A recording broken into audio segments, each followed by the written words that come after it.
could all come, couldn't they? Yeah, that would be lovely. Yeah. Oh, they're so excited, Ian. I'd received a phone call from Ian, almost feeling like my heart was going to burst out of my chest. It was like, wow, he's here, he's home, hello. to plan some things. Ian was the weapons engineer on board HMS Astute.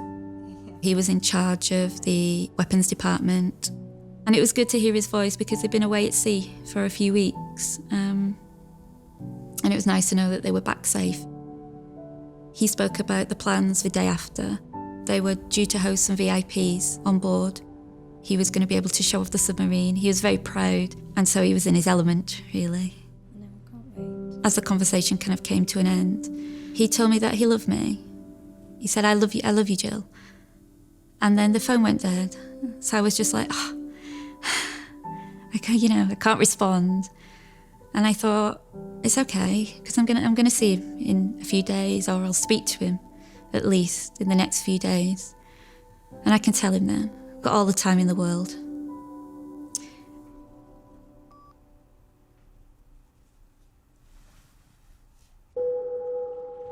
Gillian's husband, Lieutenant Commander Ian Molyneux, is on board the HMS Astute. Today, 20 civilians have been invited for a tour of the submarine. 48-year-old Geraint West is one of the guests.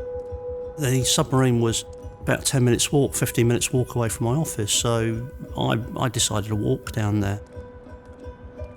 The invitation came to my director, who was unavailable.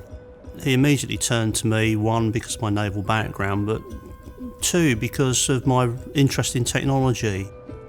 To go and see the Navy's latest and greatest nuclear submarine was just something I couldn't turn down, really.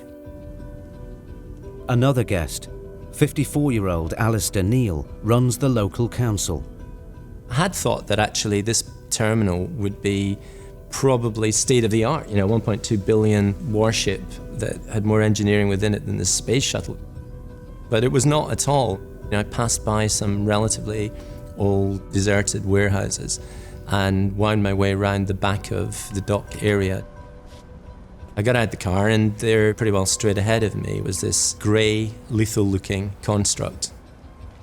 It is this strange, very forbidding black piece of steel which really doesn't show an awful lot of what's inside it, although you know what's inside it. It's one of the most powerful bits of hardware at sea.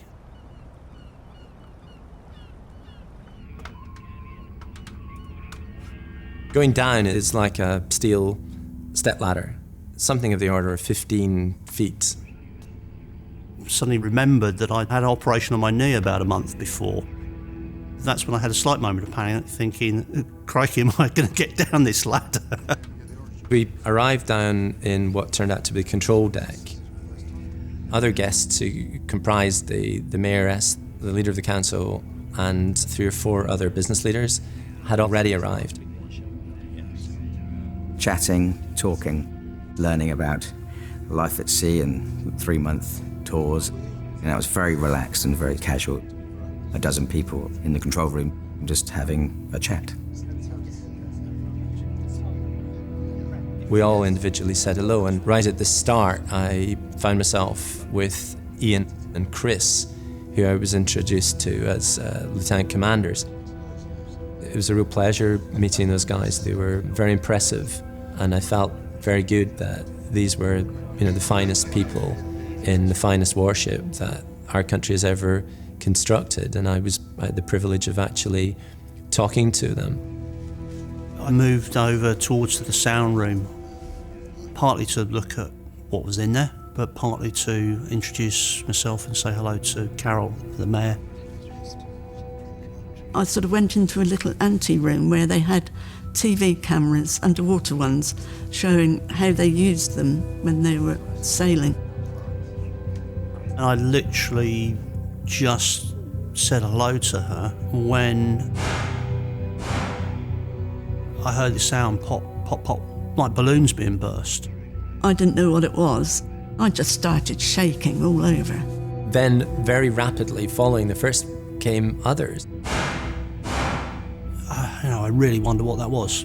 Instantaneously, it was extreme puzzlement rather than anything else, as in what the heck could that be?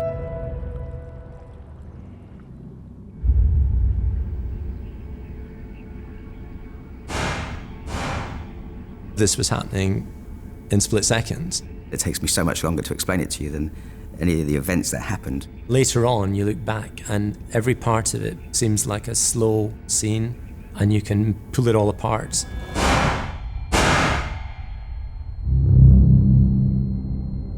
I didn't know for sure at all that that was a gunshot. It seemed the last thing that could be possible. But what else could it be?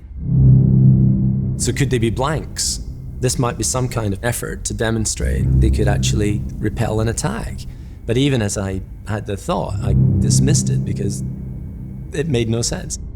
I do know from speaking to the others that some of them had all sorts of thoughts of maybe it was an exercise, maybe it was put on for us, maybe it was an exploding screen, all sorts of things that went through their mind. But for me, that there was no doubt in my mind what was happening. Ian, he was standing slightly to my left, and he moved a pace 4 feet away or so from me, where he could actually see down the corridor. He began to say something when there was another gunshot.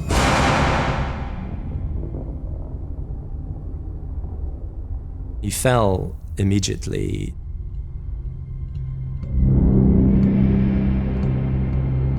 The very next thing that happened was what turned out to be the gunman appearing round the corner about 3 feet away from me.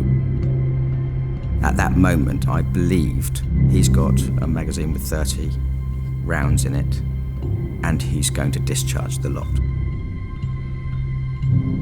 Because I was straight ahead of him, I knew I was going to be shot. All of this is happening really, really quickly, so all I can recall was tensing. But at the last minute, he turned the rifle ever slightly to direct it not at my stomach, but directing it at Chris, who was standing in front of me.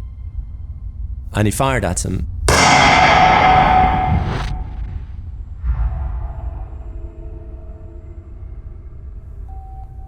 Chris just staggered backwards. I remember him staring at me, and we were just trying to comprehend what was happening. I was beginning to hear some shouting. There was raised voices. I couldn't see where they was coming from. You're terrified. I was absolutely terrified. I was shaking all over.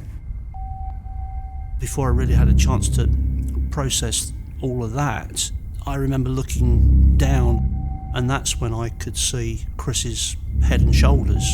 Then Chris appeared in front and everything went. He was looking up at me. He said, "I've been shot." And you think, no, I didn't hear that right.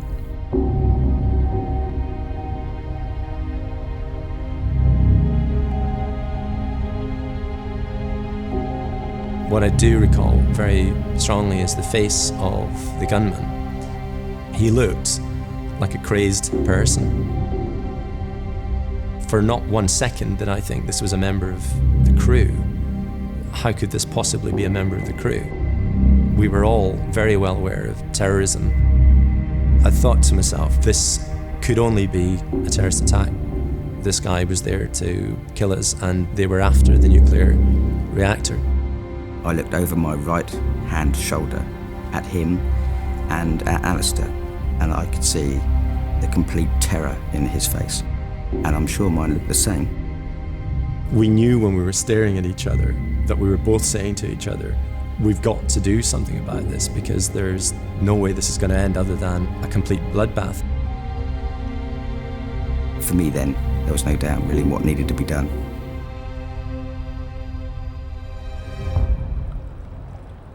On the HMS Astute, a group of civilians visiting the submarine have come face to face with an armed man. So at this point, the gunman, he'd moved slightly past me, holding the submachine gun at waist level again, and about to shoot whoever next. The guy was just moving at that point in front of Royston. What I know is that if you get close to someone in a violent situation, it makes it very much more difficult for them to hit you. If you get close to someone with a gun and you stay close to them, it makes it almost impossible for them to shoot you. So I rushed at him. Royston grabbed hold of the rifle at both ends of it and pulled the guy round directly behind me. Two things I had to do. I had to hold on to him. I had to hold on to the rifle. This was now a violent exchange, not to his death, but it was to avoid mine, so to the death in a way. Because Royston was holding like that and the gunman was holding like that, the gun was aimed outwards and upwards, and I went in on it. I thought to myself, just don't shoot as I'm going in here. So the guy shot. The bullet just missed my head. I thought he'd shot me. I'm glad in a way that I thought I'd been shot, because it spurred me on. So I just thumped him as many times as I could on the head and the shoulders, and I pulled him as Royston was pulling the rifle. It was charge him against the wall and charge him against another wall, trying to wrestle the rifle at the same time. So at this point, Royston pulled the rifle off him and set the rifle off. Wrestled him onto the ground, really. Got him down so that his body was mainly on the ground and his head was against the upright section. The mayor and I, we bent down to Chris's body. I could see that he was holding his side. I could see blood on his shirt. I was watching the bullet hole. I've never seen a bullet hole before, but of course he was getting more pain from his back because it had gone right through. He rolled on his side so I could see, and I said, "You're all right, it's gone straight through," not realising that the danger it did on the way through. At this stage, Royston, he thought he heard something or saw something down the corridor. For some reason, I had decided there was somebody else. So within no time, I'm stood up, he's not stood up, and that's how I end up leaving. I'm now left with this fella Donovan, who I'm absolutely convinced is a terrorist, one of, presumably, a number of others. Now that I had a few seconds to look at it, this jacket that he was wearing was about 2 inches thick all the way around. And the only thing that I could possibly think this was a Semtex jacket with explosives. What else could it be? I was absolutely convinced that given that he was a terrorist, at any moment this was going to explode. Naval officer Ian Molyneux has been shot on board the HMS Astute. His wife Gillian is at work at a school in Wigan, unaware of the events unfolding 200 miles away. I found it really difficult to kind of settle doing any tasks that I was meant to be doing that day. I seemed to move from task to task, not really completing anything. So marking, prepping, work for future lessons. I was very much office-based and could really allocate my tasks throughout the day. And so around mid-morning, decided to move campuses and maybe I could be more productive at another campus. I'll see you then later. And so I packed myself up and away I went. The drive over, I thought a lot about Ian and him coming home, what activities the children would like to do, and also wondering when he was going to be home, which was always the question. Ian was due to end his sea time. He was getting to the point in his career where any sea time would be quite minimal. It was such a fantastic feeling, knowing that it was finally time to have him at home a little bit more, be a proper family. It was our time, and that was just better than anything.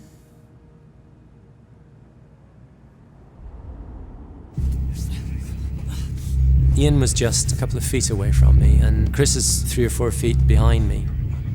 What I needed to focus on was what I was dealing with. I still thought this jacket was a bomb, and at any moment this is going to go off. So what I was looking for was some trigger device, and he might have a handgun, he might have a knife.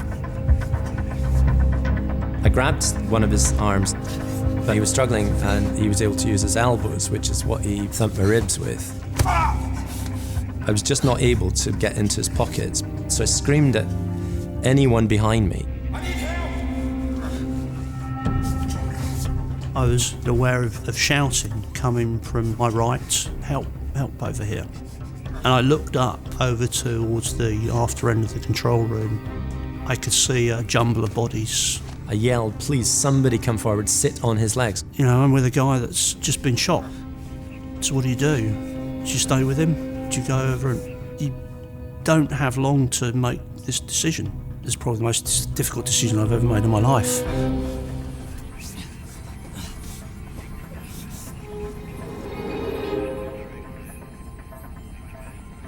Suddenly, one of the guests who had been at the far end came and sat down on Donovan's legs. First thing I was doing was trying to trace his arm and get his hand out from underneath his body. Has he got another weapon? Then it was all about searching his hands, searching his pockets, pull everything out. I remember gripping his wrist like I'd never gripped a wrist before. There was no handgun, there was no knife, but he had this jacket on. I absolutely thought we might not have any chance, but if we've got any chance at all, we've got to get that jacket off him. How do we get into this situation where the only people in uniform in the space are immobilised, unable to do anything, and there's a bunch of civilians that don't know this submarine, have only been on board it for probably less than an hour, and the situation's in our hands? On the HMS Astute, Councillor Alistair Neal is convinced that the gunman is wearing a bomb vest. I started trying to remove the jacket, and of course, trying to remove his jacket, I realised this was pretty hopeless because he was facing down and I need to release it at the front of him. So I told him I was going to turn him around. I'm going to take the jacket off you, don't do anything. And this next 5 minutes just became the longest 5 minutes of my life because I still thought at any moment this jacket might explode. I had to absolutely stifle all your normal thoughts. My normal thought would be, get the hell out of there. And at the time I didn't understand why he wanted to get it off. In my head, this wasn't terrorist, it was somebody in the Navy. I guess if I'd known what was in Alistair's head, I would either have reassured him or I probably would have been pretty seriously scared. Now holding this, what I think, Semtex jacket, got to get this off the ship. So I yell, please, somebody, take this jacket and run like the clappers away from the ship. So one of the crew grabbed it and went up to the top of the conning tower. At that stage, I look round and I see Chris looking at me, and I kind of look at him and say, it's okay, I've got him. If you can ever look to somebody and exchange that sort of meaning.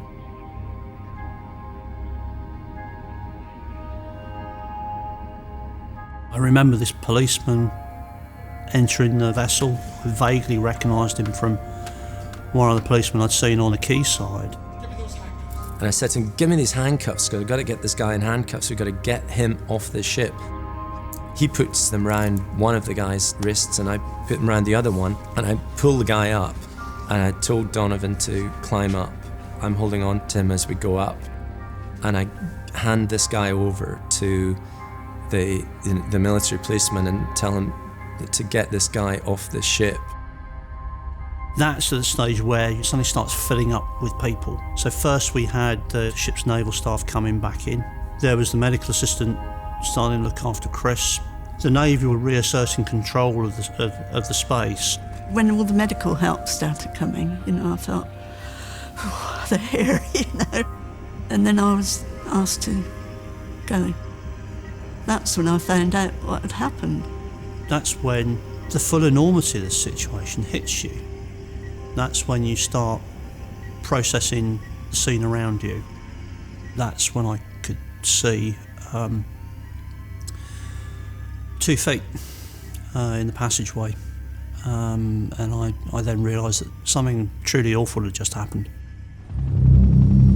With an air ambulance on the dockside, Britain's newest, most powerful nuclear submarine is a crime scene. Which resulted in 2 crew members being injured. HMS Astute. One of these injuries proved fatal.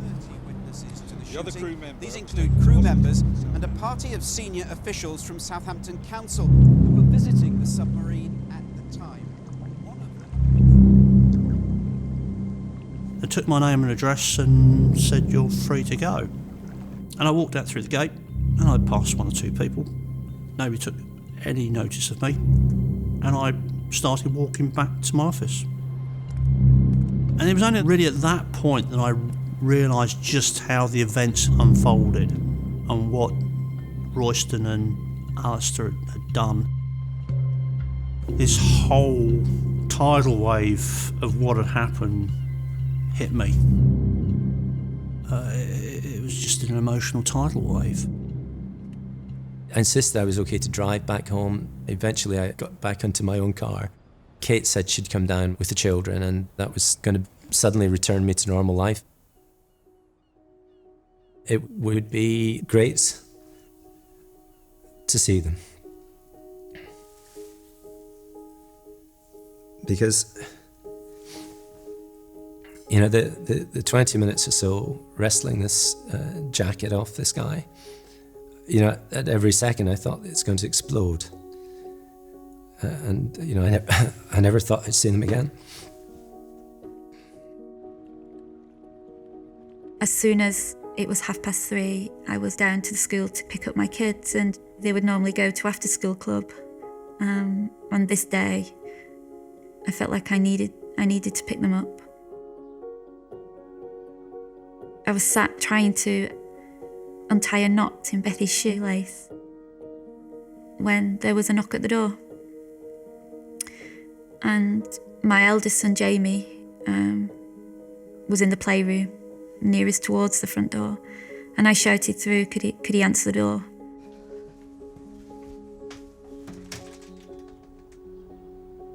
Hello, is your mum out? I opened the door to find a naval officer and a chaplain stood on the doorstep. And I couldn't believe what I was seeing to begin with, because through the films I've seen, that only happens when somebody's either been injured or been killed. It's one of my biggest regrets, really, that he, at 13 years old, opened the door to a priest and a naval officer. I waited for, I don't know how long, 5 minutes, 10 minutes, 2 minutes. My mum shouted us back in, and she didn't even have to tell me, because I could see from the look on her face that my dad was dead. And I didn't even have to sit and listen to it. Because I knew then that was it.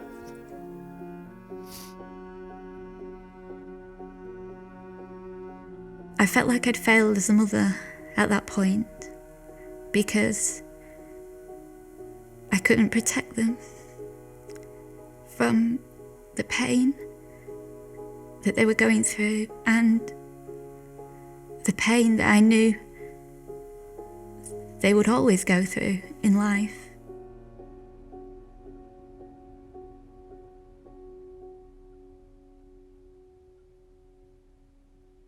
Ian and Chris and I knew that these were gunshots by the time we'd heard 3, 4, 5 of them. And therefore, when Ian stepped out to look, it was the act of an incredibly brave person, because he knew they were gunshots. So, what a brave man. Ian Molyneux died, and a bunch of us walked away unscathed. You can't forget that. You know, my office looks out I can see pretty much where that submarine was berthed. A week doesn't go by when I look out that window and don't think of him and what he did. He tried to protect people. That's what he did. He tried to stop this bloke who could have expressed himself in any other way, and Ian tried to stop him doing that.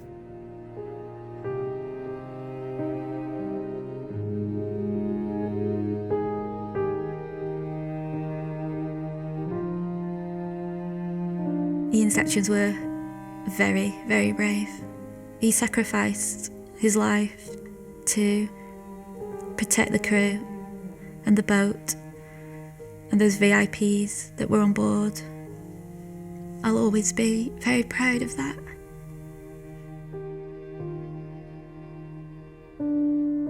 I want to be what my father was. I want to be a submariner. I want to live by the values that they do, and I want to uphold those to the best of my ability and to someday aspire to the example that my father set.